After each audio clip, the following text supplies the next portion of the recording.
เจ้าเดดอกลีนมังกรคอยบานหมดทุกดอกแล้วพี่น้องงามแท้งามว่าก็เลยถ่ายมาไว้ให้พี่ให้น้องมาปั้นกันสมนะพี่น้องเนาะเพราะว่าค่อยเลี้ยงมาบ่เคยเกิดดอกจากเทื่อมีเทื่อเดียวนี่ค่อยก็เลยสิถือแหงหน่อยนึงผูกด้วยโบสีแดงตามเพิ่นว่าขอโชคขอลาภขอสุขภาพร่างกายแข็งแรงเพิ่นก่อนไปทำนาดำนาไปกะ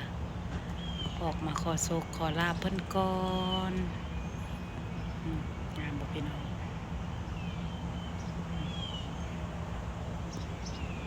เพิ่นงามคักพี่น้องงามแฮงงามแต่งามว่างามบ่มีบ่อนติโอ้ยฮักเด้แฮงฮักเจ้าแฮงแพงเจ้าเด้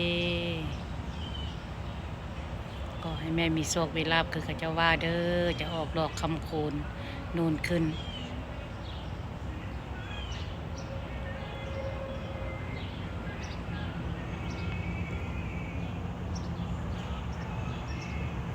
งามแฮงงามคักพี่น้อง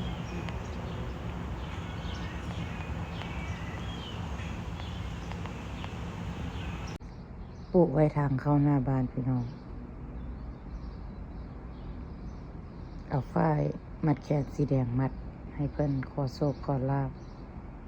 เห็นเขาเจ้าว่าเส้นดอกก็เลยว่านะมาโชคสุขภาพร่างกายแข็งแรงก็ได้เนาะพี่น้องเนาะอันนี้สำคัญก่อนสุขภาพร่างกายแข็งแรงอันอื่นค่อยตามมาแบบต้นไม้มงคลปลูกไว้หน้าบ้านก็สิประมาณนี้แหละพี่น้อง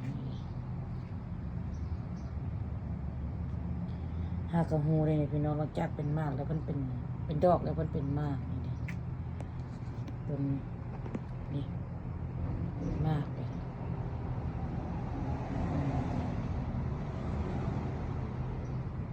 เพราะว่าค่อยกระหากระเห็น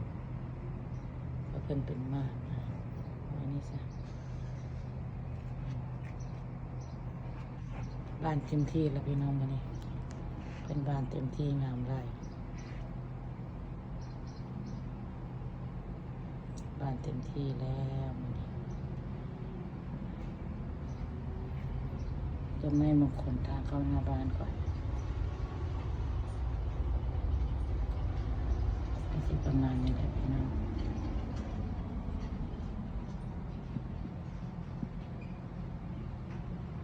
จิ๋วแต่งามพี่น้องบาน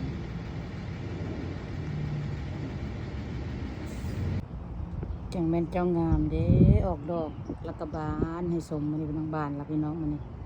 บานงามไปก็เลยเอาเสือกสีแดงมาผูกฝ้ายมัดแขนสีแดงมาผูกเพิ่นเพราะว่าเขาเห็นกับเจ้าว่าผูกขอโชคขอลาภขอสุขภาพร่างกายแข็งแรงงามพี่น้อง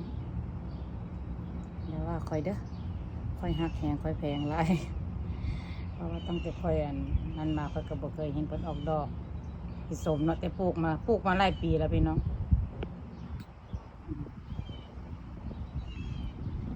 ปลูกมาหลายปีแล้วมาตั้งโซอยู่หน้าบ้านนี่งามแฮงงามคักงามคักงามแน่ส่วนจมต้นนี้ก็ออกดอกออกบ่หลาย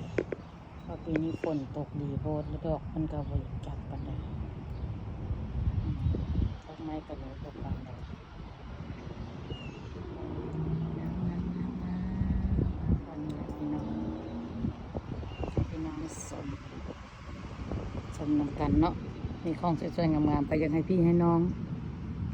ชมนำของแปลกๆสินะสิว่าเฮ่อกับแมนเนาะ ไปก็ยังเฮ่อเด้เพราะว่าไปบ่เคยเห็นก็เลยเฮ่อเด้หน่อยนึงลายเติบ